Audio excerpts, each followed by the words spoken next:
गुज़िश्ता चंद माह के दौरान पाकिस्तान में ख़वातीन, बच्चियों और बेज़ुबान जानवरों के साथ होने वाले बहिमाना सलूक के वाक़यात ने एक वबाई मर्ज़ की सूरत इख्तियार कर ली है।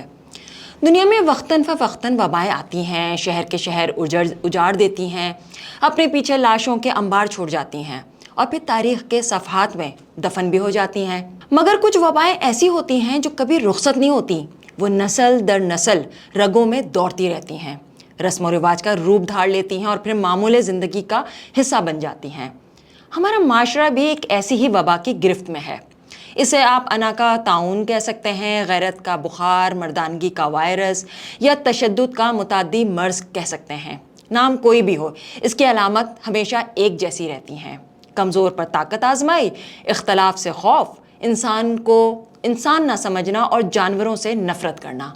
ये ऐसी वबा है जो सदियों से हमारे समाज में सरायत किए हुए है, जिसका शिकार सबसे ज़्यादा मर्द हजरात हैं।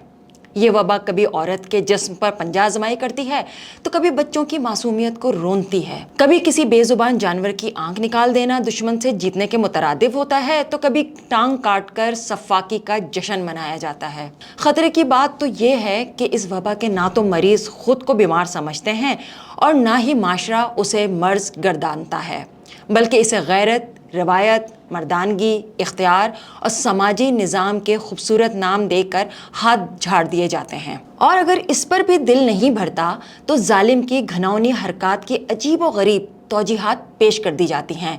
मजलूम को शक व शुबे की तराजू में तोला जाता है और फिर शुरू होती है किरदार कुशी। यूँ जुल्म का कारोबार एक काबिल कबूल आदत बन जाता है। शायद इसीलिए ये वबा अब तक ज़िंदा है, क्योंकि ये जिस्मों से ज़्यादा जहनों में बस चुकी है और जहनों की बीमारियां अक्सर सबसे देरपा होती हैं, चाहे वो अना हो या गैरत, चाहे मर्दानगी का जोम हो या तशद्दुद की आदत।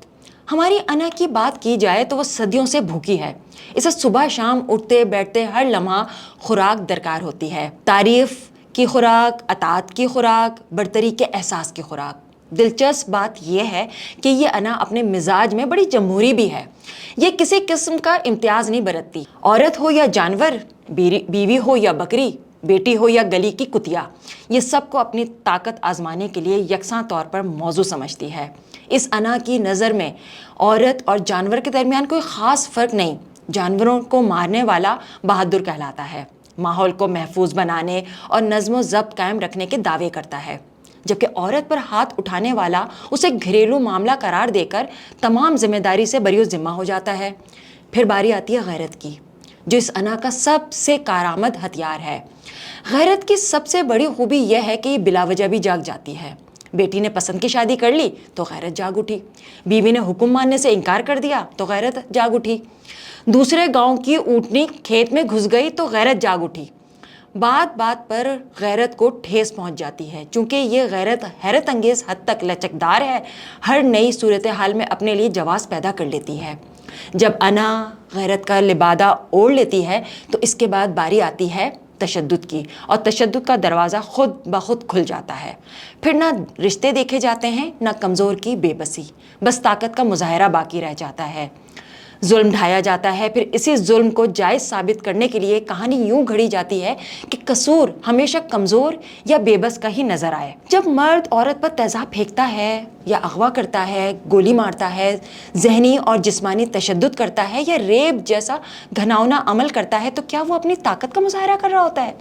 नहीं, वो दरअसल अपने अंदर छुपे एक खौफ का इजहार करता है, एक ऐसा खौफ जो बहुत पुराना, बहुत गहरा है और उसे छुपाने के लिए हर रोज़ किसी कमज़ोर की ज़रूरत पड़ती है, किसी ऐसे वजूद की जो जवाब ना दे सके, मज़ाहमत ना कर सके या जिसकी चीख को माशरा सुनने से इनकार कर दे। माशरे में फैली ये अना, गैरत, मर्दानगी एक ऐसे खोखले दरख्त की मानिंद है जो हर आंधी में अपनी कमज़ोर जड़ों की बाबत बेचैन हो जाता है। जो माशरा अपनी ताकत का पैमाना कमज़ोरों को बनाता है, वो दरअसल माशरा नहीं होता, वो एक पिंजरा होता है। ऐसा पिंजरा जिसमें ताकतवर होने का मतलब सिर्फ कमज़ोर पर हावी होना रह जाता है। जब तक जानवर की सिसकियाँ और औरत की चीख यकसां बेसुनी जाती रहेंगी, हम इसी पिंजरे में कैद रहेंगे। फ़र्क सिर्फ इतना है कि जानवर नहीं जानते कि पिंजरा खुल भी सकता है, लेकिन हम जानते हैं।